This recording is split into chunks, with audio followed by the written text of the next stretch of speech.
kuning walau kering alim asyhadu an la ilaha illallah wa asyhadu anna muhammadan rasulullah Allahumma sholli ala nabiyyina Muhammadin wa ala alihi wa ashabihi ajma'in.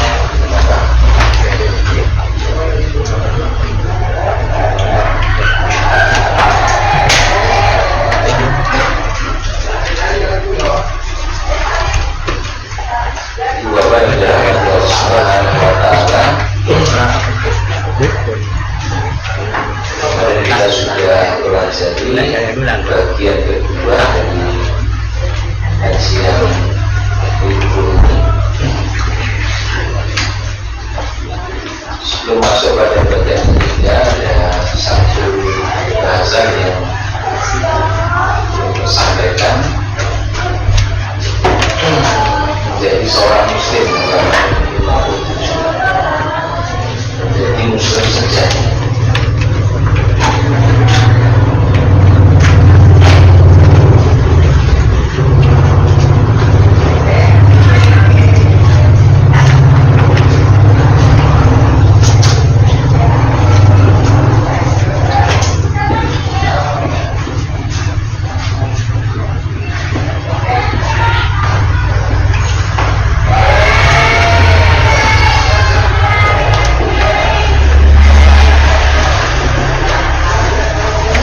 Muslim sejati yakunu muslimun haqqan.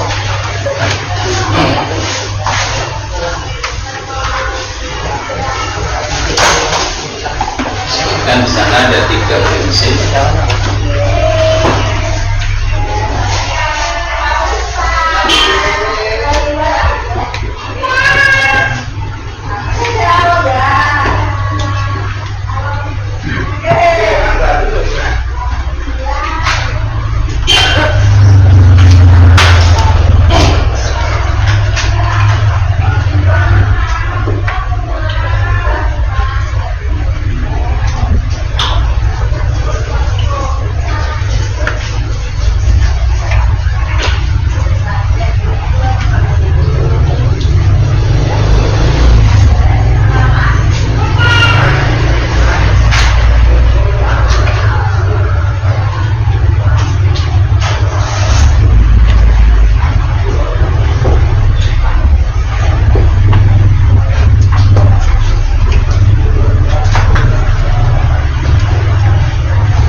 Prinsip yang disebutkan di sana menjadi muslim sejati. Aslama wajhahu lillahi at-ta'atu lillah al-bara'u minasyirki wa ahli.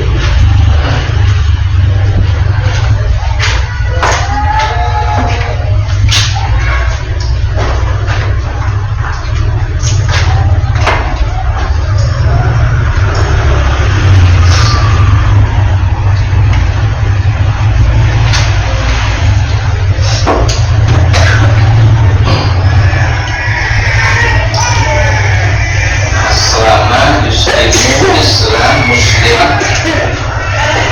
untuk patuh taat berserah diri kepada Allah. Aslama wajhahu,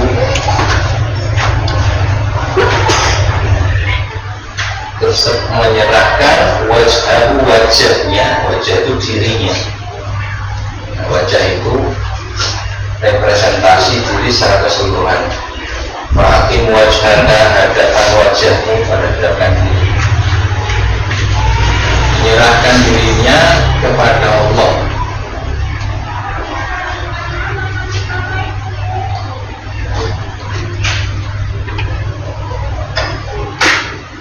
Jadi dengan apa? Bitauhid.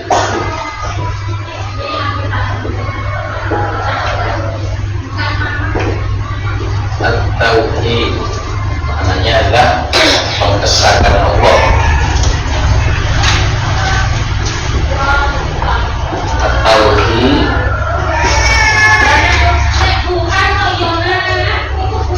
ifradullah ibadah.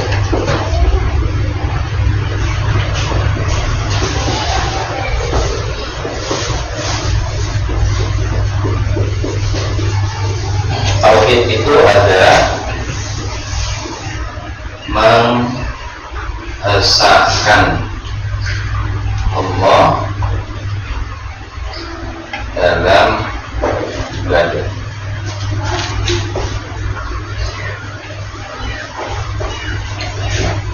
Makna berserah diri kepada Allah atau menyerahkan dirinya pada Allah adalah at-tauhid, yakni mengesahkan Allah dan beribadah kepada Allah. Tauhid ini untuk membuatkan yang untuk akhlak adalah ikhlas.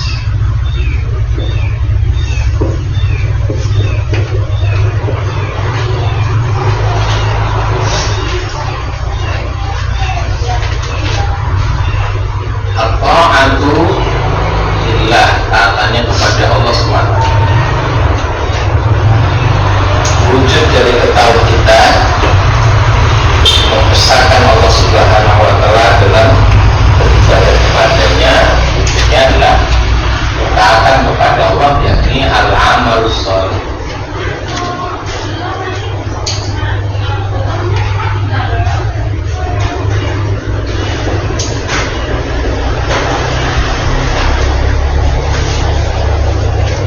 Menjadi muslim sejati itu pertama, yang prinsip pertama adalah tauhid, totalitas menghadapkan dirinya kepada Allah saja, menjadi hamba Allah saja, bukan hamba selainnya dan tidak bersama yang lainnya, kepada Allah saja.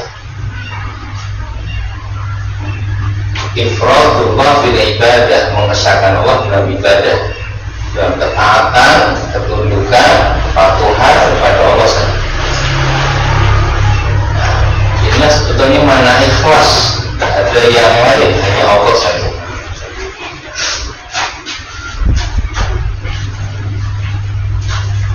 Wujud dari keyakinan ini adalah ketaatan. Ketaatan yang dimaksud adalah amal saleh yang dilakukan.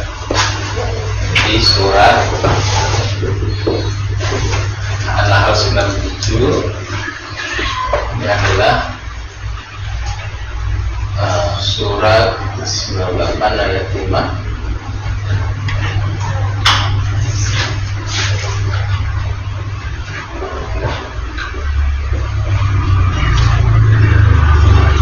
Yang ketiga, al-bara'u anisyirki wa ahlihi, berlepas diri dari kesyirikan dan pelakunya.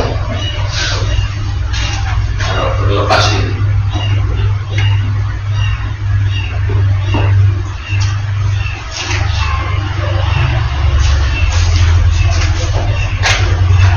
Rujuk di Quran surat Al-Mumtahanah ayat 4 dan 3 di sini.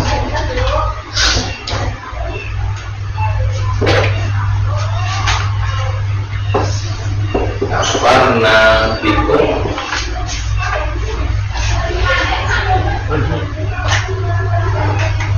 wa bada bainana wa bainakumul adawah al-adawah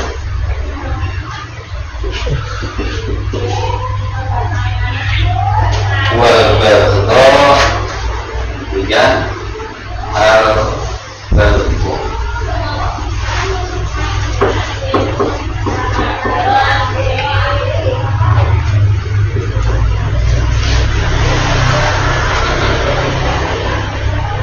Mengingkari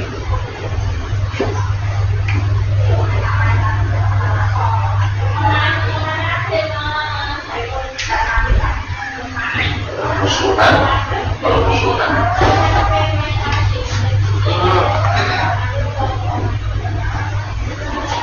benci.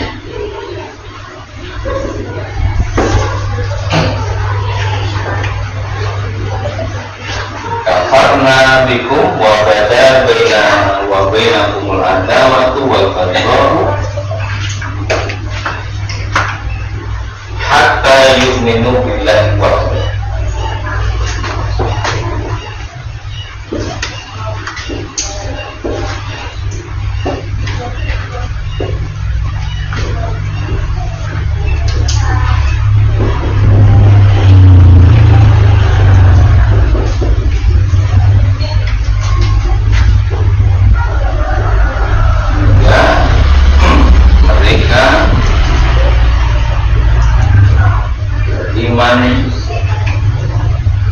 kepada Allah semata.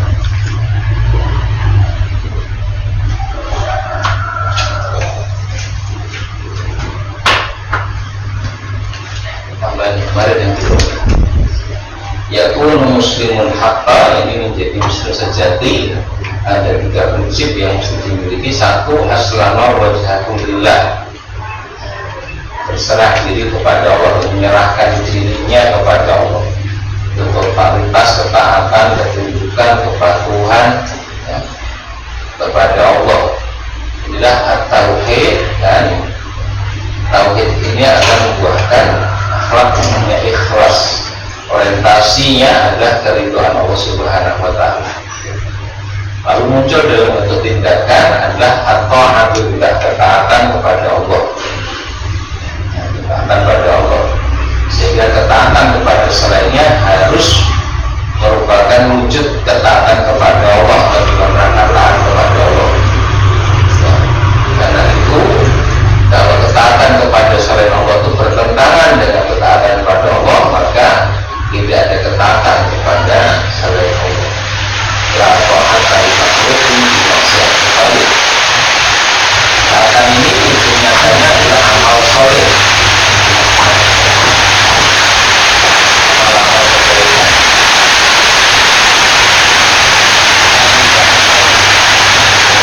Kebaikan ini kalau didefinisikan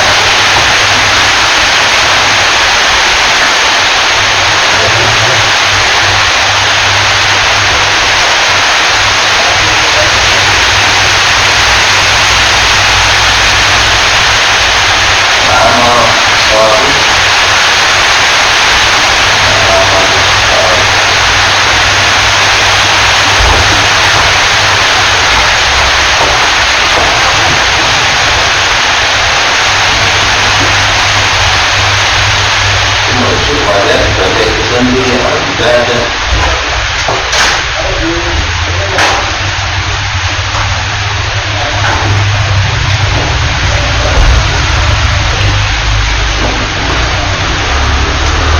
Amal yang diperintahkan oleh Allah, amal yang diridhai.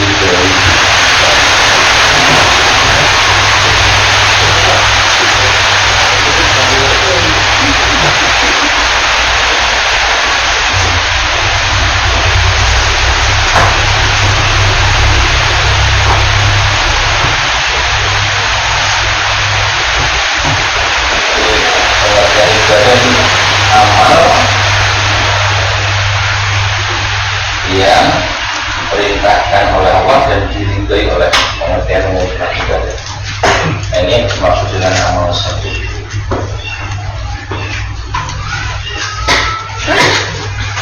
Praktek aplikasinya 2 hal yang mesti dicermati, sudah kita sampaikan.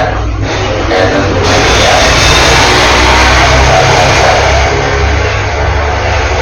ikhlas, caranya benar.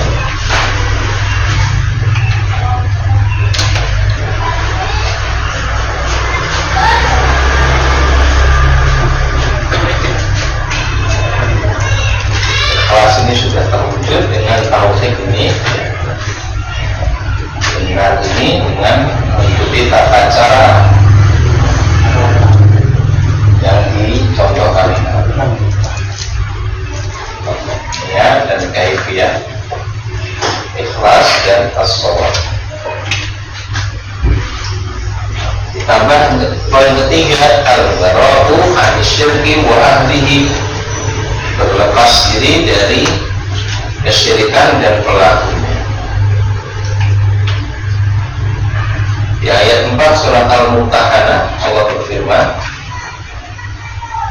qad kanat lakum uswatun hasanatun, sungguh telah ada suri teladan yang baik bagi kalian fi Ibrahim, ada Ibrahim, walladzina ma'ahu, dan orang-orang yang bersama dengannya.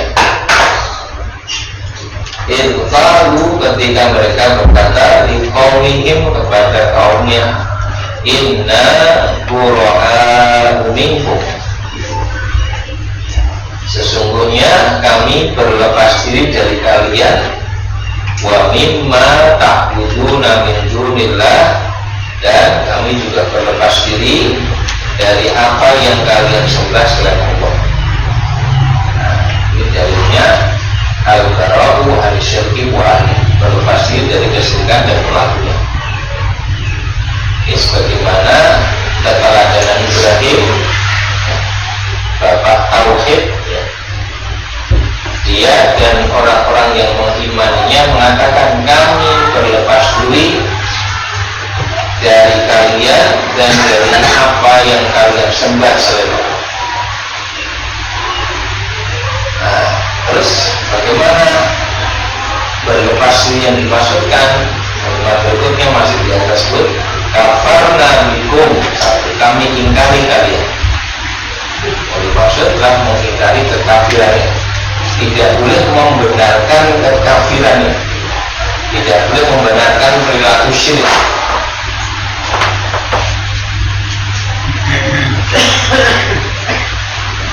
Kalau dalam kalimat, ya, ucapan selamat hari raya agama lain itu ada kandungan syirik, kita harus mengingkari, tidak boleh membenarkan.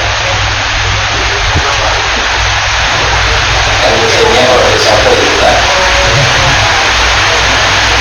kalau ada ucapan salam yang khas pada agama orang lain itu jelas ada kandungan kesyirikan, kita harus mengingkari, tidak boleh membenarkan.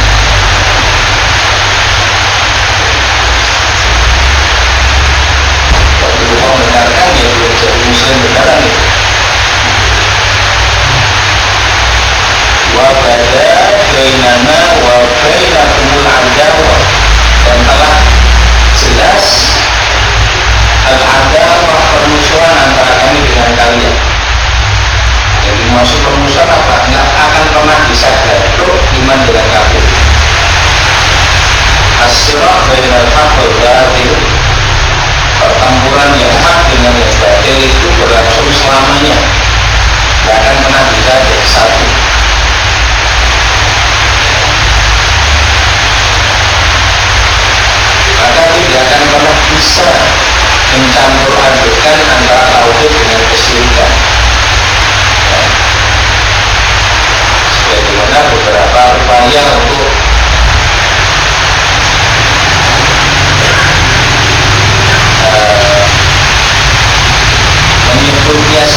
artinya mencampur adukan keyakinan ini. Misalnya dalam mengucapkan salam, semua agama dibolehkan.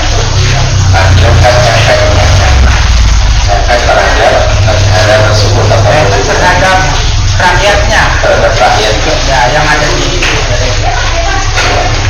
Ayat 96 surat Al-A'raf, surat Al-Juz ayat 96.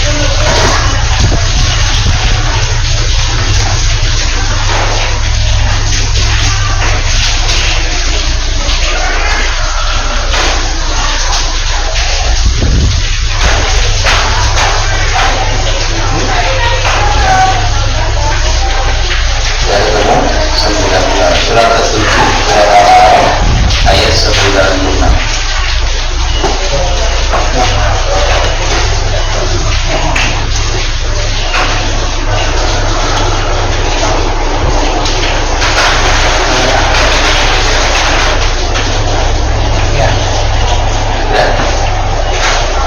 Coba dibaca. Dan sekiranya penduduk negeri beriman dan bertakwa, pasti kami akan melimpahkan kepada mereka berkah dari langit dan bumi.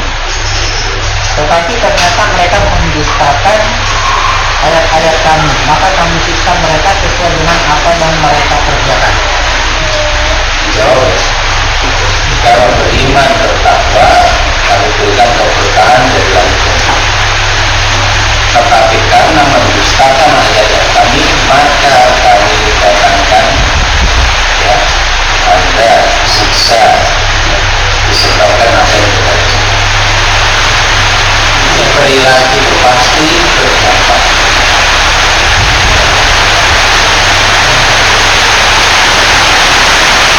Apalagi yang bahasanya dia pemimpin, artinya dilakukan menahan kebaikan saja, harus apa?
padahal kan budaya dan kita itu sudah sulit. Di sisi lain biasanya mereka ini akan posisi jabatan, mereka tidak berani komit juga. Padahal kalaupun dia komit lebih mengutamakan akidahnya ya berjabatan ya sudah. Tapi saya lihat semakin zaman kalau masih dijabat assalamualaikum jangan berani ya kan menunjukkan Islamnya atau terima kasih kali.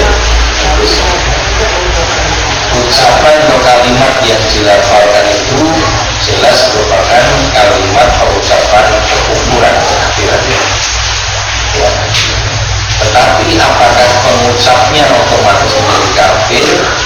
Para ulama menjelaskan ini sangat berkaitan dengan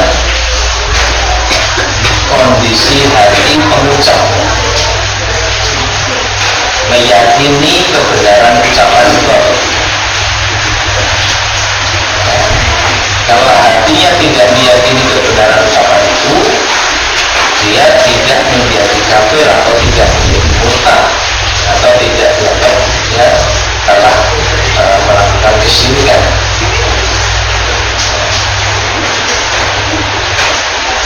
Yang menjadi dalil atas hal ini ayat 106 surat An-Nahl, surat ke-16 ayat 106.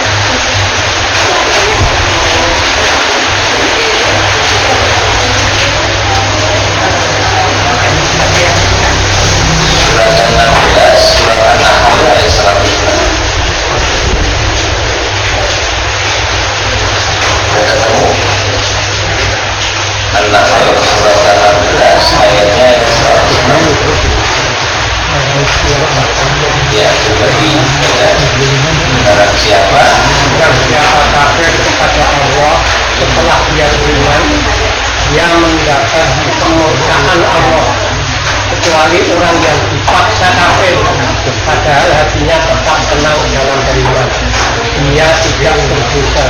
Tetapi orang yang melapangkan dadanya untuk kekafiran, maka kemurkaan Allah menimpanya dan mereka akan mendapat azab yang besar. Man kafara billah, barang siapa kafir kepada Allah, ba'da imanihi, setelah tadinya itu dia beriman. Ya. Dia beriman tapi kemudian melakukan kekafiran kepada Allah. Kecuali di sini man ukriha, orang yang dipaksa, wa qalbuhu, sedangkan hatinya mutmainnun, tetap tenang beriman dengan iman kepada Allah. Ayat ini ada sebab nuzulnya, ada sebabnya diturunkan berkaitan dengan Ammar bin Yasir. Tidak pernah sampaikan ceritanya. Dia disiksa oleh orang-orang musyrik sekeluarga. Ammar, kemudian ayahnya Yasir, ibunya Sumayyah, disiksa semuanya. Dan penyiksaan kedua orang tuanya Ammar itu di depan di depan matanya Ammar bin Yasir, sehingga ada goncangan psikologis yang luar biasa. Penyiksaan yang di luar batas kemanusiaan di depan matanya lagi. Tergoncang jiwa Ammar bin Yasir. Dalam kondisi itu dia dipaksa untuk mengucapkan kata-kata kekufuran, yaitu membenarkan ketuhanan Manat, Lata, Uzza, Hubbal, itu berhala-berhala selain Allah. Dalam goncangan psikologis itu kemudian dia mengucapkannya. Begitu mengucapkan dia sadar kesalahan fatal, pingsan Ammar bin Yasir. Setelah siuman dari pingsannya, segera mencari Nabi, menemui beliau, tanya bagaimana saya sudah celaka karena telah mengucapkan kata-kata kekafiran. Nabi diam saja. Nabi tidak langsung menjawab sampai Allah menurunkan wahyu. Illa man ukriha wa qalbuhu mutmainnun, kecuali orang yang dipaksa sedangkan hatinya tetap tenang dengan keimanan pada Allah, maka yang ini tidak berdosa, dia tidak dihukumi kafir.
untuk restoran kafir dan kita mendatangi.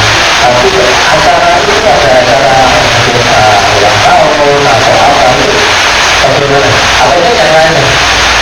Kita punya acara lagi yang lain. Terima kasih. Batasan toleransi dengan orang kafir jelas masyarakat yang kafir ya bacanya Islam yang kafir ini. Kemudian muamalah, kalau murni muamalah tidak ada masalah dengan siapapun, muslim maupun orang kafir, kita sama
yang kita lebih yakin tidak akan ada campuran dari teknologi berbeda.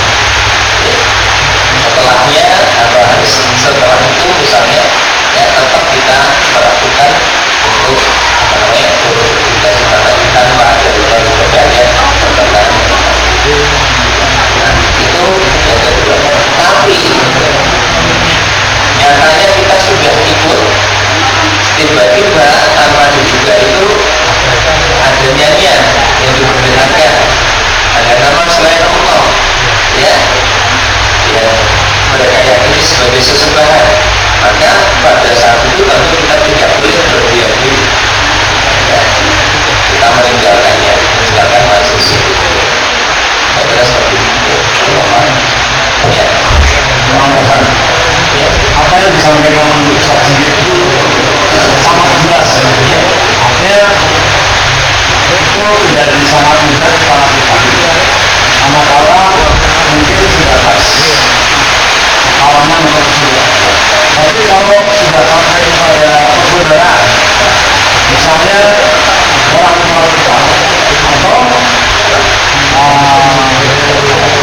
kakak adik kita, karena bisa terjadi dalam keluarga itu ada yang terlihat satu murid untuk mereka maksudnya. Mereka itu kan tidak langsung dimakamkan, ya meninggal itu terima dulu suatu malam, hingga dimakamkan dulu siang. Ini waktu yang panjang untuk buka para saudara tersebut. Nah, sikap ini bagaimana?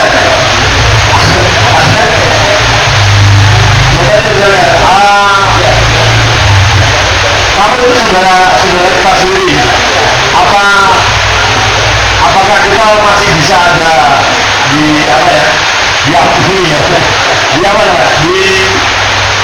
dimaklumkan gitu ya? Nah, dimaklumkan karena membantu terkait dengan mengurangi pemakaman besok. Ya kita mesti ada di situ kan, ada tempat ya. Tapi kalau seperti yang disampaikan saya tadi, ya itu punya orang lain. Tapi manakala itu adik kita, atau saudara kandung kita, atau orang tua kita, ini bagaimana? Solusinya gimana? Apakah sama ya? Tidak berkaitan dengan ritual peribadatan, tapi berkaitan dengan dalam bahasa kita perawatan jenazah yang dibutuhkan bagian sebelum kemudian mereka dimakamkan, silakan. Kalau kita berbeda tadi. Tapi kita mendengar. Oh. Kalau kamu dalam promosi gitu. Iya, apa namanya? Iya, harus pergi Bapak.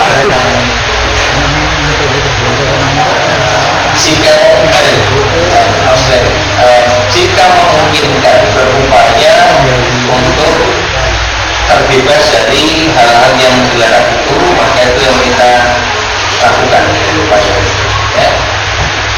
Jika tidak memungkinkan, maksudnya yang Allah kan saya sampaikan, yang Allah tutup dari kita itu upaya yang sungguh-sungguh yang kita lakukan, ya. Jadi bukan kemudian tanpa upaya kemudian menyerah begitu saja. Mungkin tidak, kita tetap membantu tanpa ada sesuatu yang dalam agama kita terlarang. Jika mungkin upayakan. Hukumnya ditutup. Ya, kalau itu kan saudara, kakak beradik atau mungkin kerabat, saya bisa komunikasi terlebih dahulu. Saya akan bantu ini, tapi sementara karena saya Muslim yang punya keyakinan tentu berbeda dengan Mas ini, dengan Mbak ini. Lalu kalau ada lagu-lagu yang diperdengarkan seperti ini bagi kami, ya itu tidak diperkenankan. Sementara tidak diperkenankan terlebih dahulu, bagaimana sambil jangan terlebih dahulu untuk menyiapkan semua keperluan. Bukan tidak mau bantu, tetapi bagaimana saling menghormati pada bagian-bagian di mana itu tidak tidak merupakan bagian dari itu. Ya. Jadi bagaimana ketika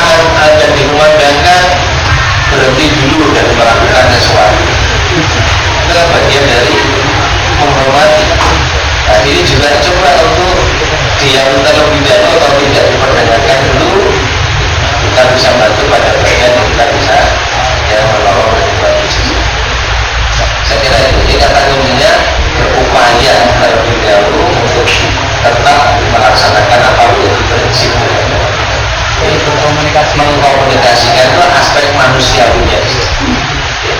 Sambung ya, yaitu antara seniman atau miskin, sedangkan yaitu meninggal. Tapi tidak tahu agamanya apa. Tapi teman-teman ngajak mulai ke layak nih guruni kartunis kita. Jadi harus dilayakkan di makam merdeka, makam seniman. Nah tujuan saya di situ tuh ingin mengetahui itu apa namanya memang dia tadi kan nggak tahu agamanya, tahu sana kan tahu ternyata orangnya Nasrani. Ya itu tujuannya ingin tahu apa itu membenarkan apa menyalahkan gitu loh tentang upacaranya dia. Ternyata dari situ saya tahu ternyata memang upacara yang dilakukan mereka itu benar-benar menurut kafir tadi. Nah di sini posisi saya kan apa sekedar ingin tahu coba, dan ya paling tidak karena dia seniman juga itu dosanya seberapa itu.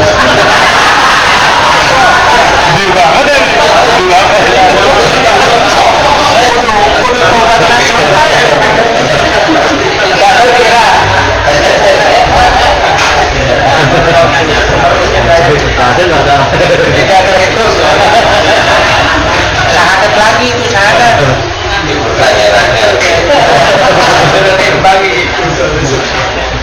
Pertanyaan ini para itu Mancing-mancing ya. iya, jadi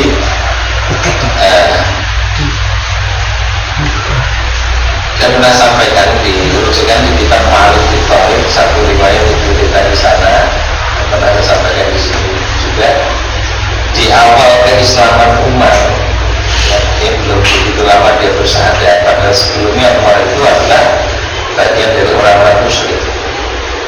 Ketika sudah bersyahadat, belum lama bersyahadatnya, dia sempat memegang lembaran Taurat Mushaf. Tapi lihat itu langsung merah wajah beliau. Kemudian Rasul mengatakan kepada Maria Umar, "Lau kana Musa hayyan, seandainya Musa masih hidup saat ini, maka dia pasti akan mengikuti aku." Nah, kemudian komentar terus kita mari kita itu, Nabi tidak menyukai di awal keislaman Umar ada referensi yang lain yang dia baca yang akan mempengaruhi pemikiran. Nah, maknanya apa? Orang ketika belum mantap di dalam keberimanannya, dalam ketauhidannya, kemudian coba untuk pengen ngerti ajaran yang lain, pengen tahu praktek agama yang berbeda, ini riskan. Karena bagaimana mungkin bisa membandingkan, sementara membandingkan itu menuntut setidaknya penguasaan dua hal yang sedang dibandingkan. Sing si jini rapati menguasai, jinina komunennya membanding komunen. Ya, orang membandingkan kan minimal menguasai dua hal, ya, sehingga dia bisa membandingkan. Tapi kalau keduanya itu tidak ada yang benar-benar dikuasai, ini kan justru riskan, akan memberikan pengaruh kepada orang itu. Itulah kenapa Nabi tidak suka di awal keislaman umat marah Nabi dengan yang kalimat seperti itu. Sehingga kalau memang kita belum cukup kuat akidah dan keyakinannya, mencoba-coba pengen tahu ajaran orang lain, mempelajari agama yang berbeda, karena belum cukup kokoh misalnya pola berpikir kita, wawasan ya, keyakinan kita dan seterusnya, masih mudah untuk kemudian terpengaruh oleh pola berpikir kita.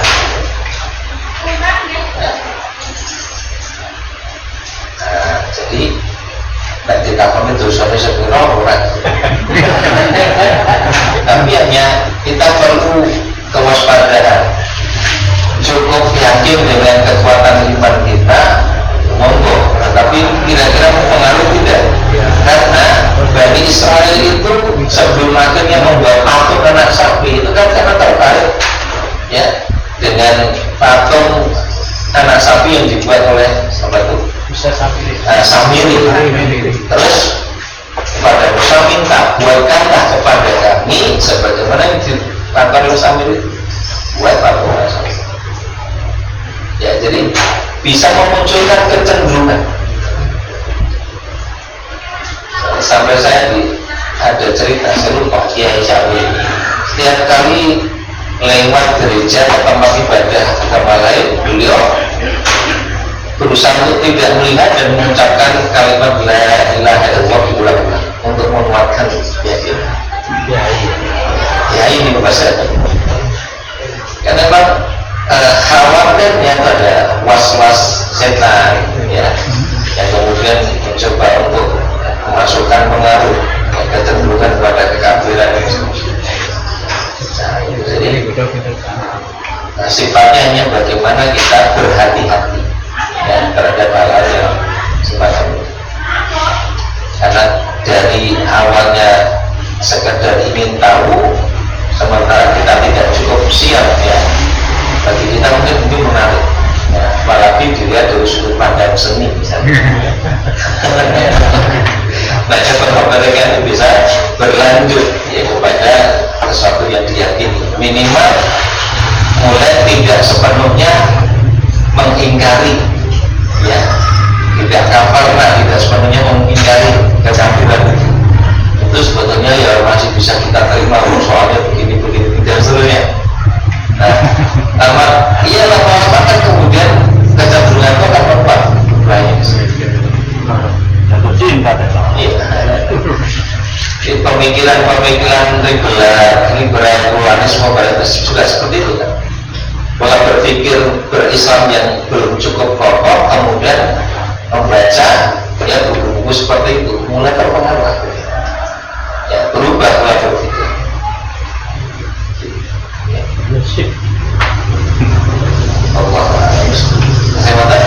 Jadi kita nggak boleh ada rasa sedikit pun, misalnya dari seni arsitektur ada bangunan nih, gereja bagus, rasa untuk mengagumi itu bangunan aja nggak boleh gitu.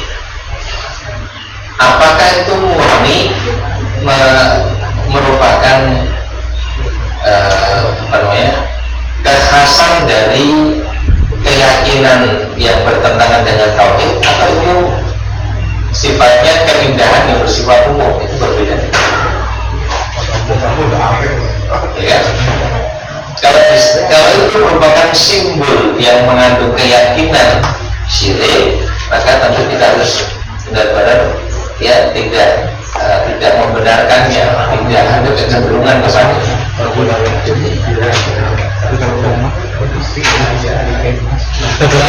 Arsitekturnya orang Nasrani juga. Ya.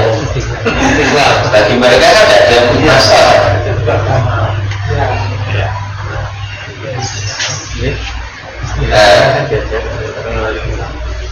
Kita misalnya dibantu orang lain, ya monggo selama tidak masuk pada ritual ibadah atau aspek keyakinan. Nabi itu dalam perjalanan hijrah itu penunjuk jalan juga orang kafir. Kita baca sirah Nabawiyah dalam perjalanan hijrah ke Madinah, yang jadi penunjuk jalan Nabi itu orang kafir. Cuma sudah ada perjanjian di awal, kamu nggak usah tanya kamu ini siapa, yang penting kamu bayar ya. Jadi kemudian diambil kesimpulan dalam kitab Manhaj-Sarawi fi Sirah Nabawiyah, kita bisa bekerja sama dengan orang kafir atau bahkan menggunakan jasa orang kafir dengan catatan tidak membahayakan kepentingan dakwah. Profesional ya? Iya. Nah, seperti itu ya.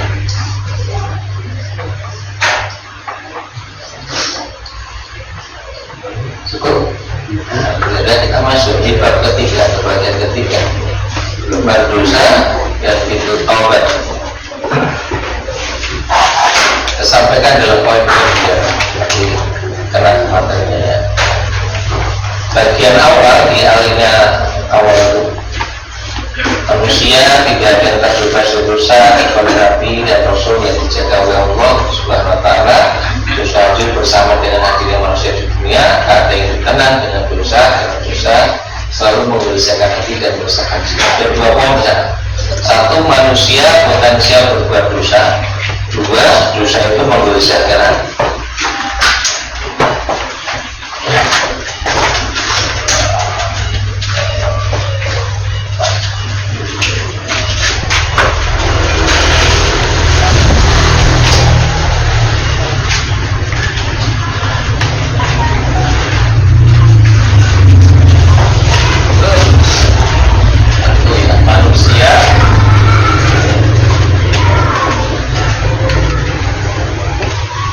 Potensial berbuat dosa.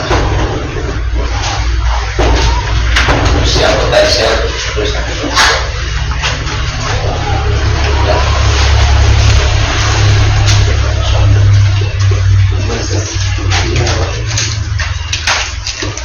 Dua, dosa menggelisahkan hati.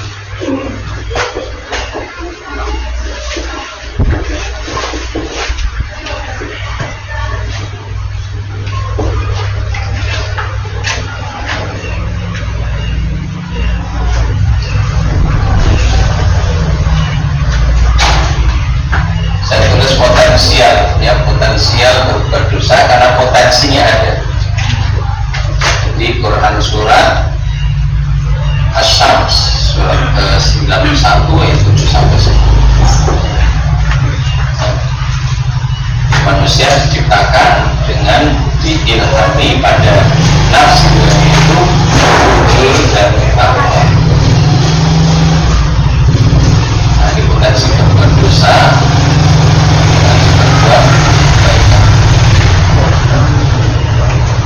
di sini potensi berbuat dosanya.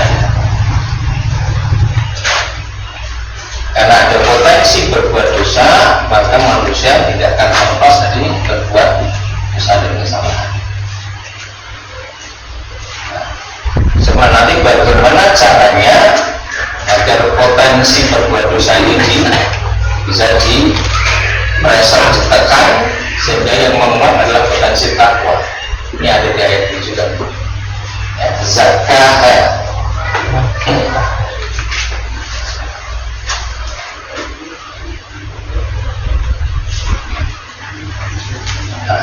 Lalu dosa ini menggelisahkan hati. Nabi bersabda, al-birru matma'anna bihil qalbi.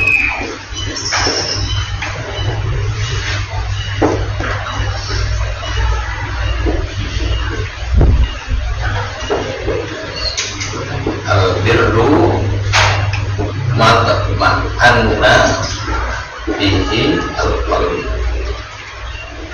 wal ismu ma'haka ibu nafsi.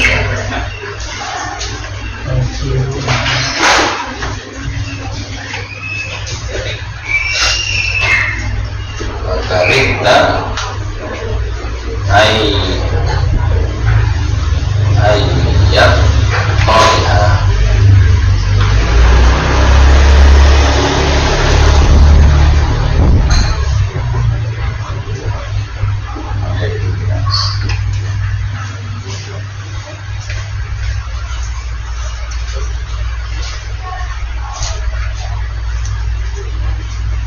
wal ismu mahakafi nafsika wa karita ayyab qaliha alaihi nas.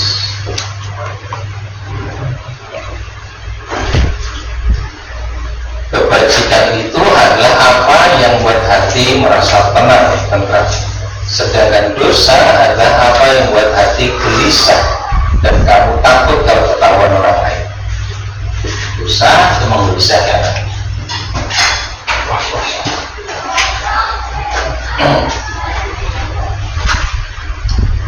Nah, ini pengantar di bagian awal bagian ini, bahwa manusia potensial berbuat dosa karena pada diri manusia, pada jiwa manusia itu ada potensi fujur dan takwa. Allah ilhamkan di dalam jiwa manusia. Takwa potensi untuk berbuat kebaikan, 7 untuk potensi untuk berbuat dosa. Karena ada potensi berbuat dosa, maka dimungkinkan manusia melakukan perbuatan dosa. Tapi upaya untuk bisa lebih dominan kebaikan atau takwanya, maka di ayat itu disebutkan harus melakukan proses tazkiyatun nafs, manzakaha. Kalau malah dasaha, nanti yang membuat adalah potensi wujud.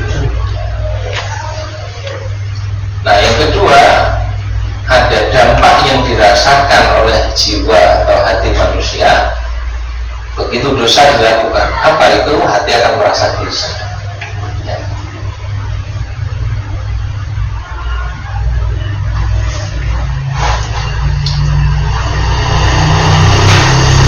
Antara perbuatan baik atau buruk adalah hati kita. Jika yang kita lakukan menggelisahkan hati, mengusik jiwa, itu indikasi kemaksiatan dan dosa.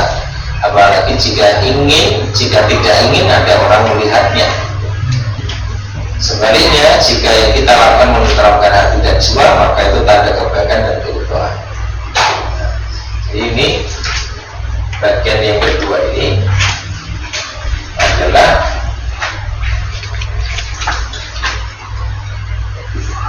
mengenali ya, dosa. Indikasinya adalah kegelisahan.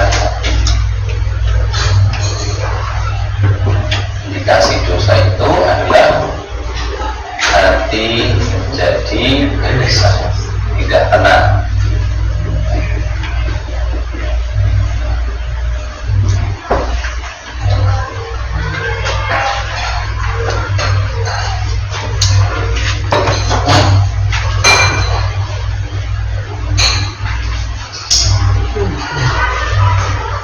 Kemudian pada alinea ketiga,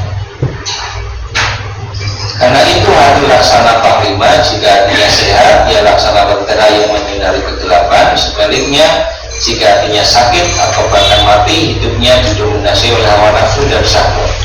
Sedangkan hawa nafsu cenderung mengajak kepada keburukan, kemaksiatan dan dosa. Ya. Ini keadaan hati jika dosa dilakukan. Hati bisa sakit sampai mati, ya, dan didominasi oleh nafsu dan syahwat. Kecenderungannya hawa nafsu itu mengajak pada keburukan dan dosa. Jika manusia hidupnya dipenuhi dosa dan maksiat, ada titik-titik hitam yang membalut dan menutupi hatinya. Jadi bagian ketiga, jika dosa dilakukan,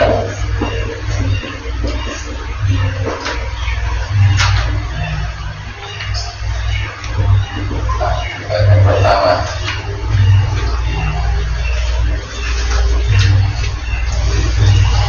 hati tertutupi.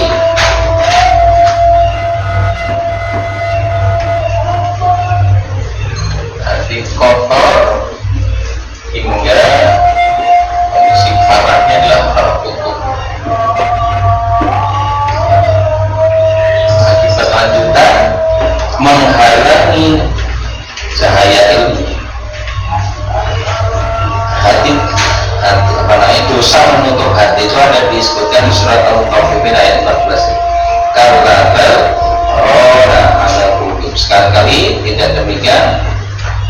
Rona ada kubihim, yang menutup hati mereka itulah maka yaksibun, apa-apa yang selalu mereka usahakan.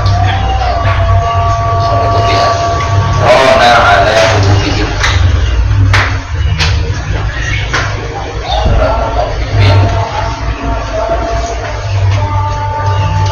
Ayat 14. Rona ada